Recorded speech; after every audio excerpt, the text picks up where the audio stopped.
D Gukesh भारताचा सगळ्यात youngest chess champion झालाय. आता त्याच्या वडिलांना काय फील होत असेल. I want to become the youngest world chess champion.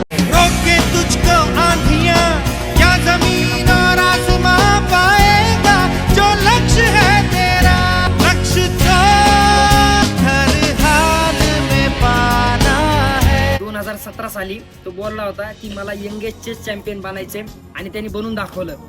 माणूस जसा विचार करतो ना तसं त्यासोबत घडायला लागतं. त्यामुळं स्वप्न अशी बघायची ना कोणी तिथपर्यंत पोहोचलं सुद्धा नाही पाहिजे. समोरचा खेळाडू लिरेन 32 वर्षाचा होता. 2018 मध्ये सलग 108 दिवस न हारता खेळण्याचा पराक्रम त्यांनी केला होता आणि त्या माणसाला मुकेशने हरवलं. फायनल मध्ये दोघं बरोबरीला आले होते. टाय पण झाली असती पण लिरेनने एक चूक केली आणि ते म्हणतात ना कष्टासोबत प्रयत्नासोबत नशीब पण लागतं. तसंच काहीतरी झालं आपल्या मुकेश सोबत आणि तो जगातला वर्ल्ड यंगेस्ट चेस चॅम्पियन बनला.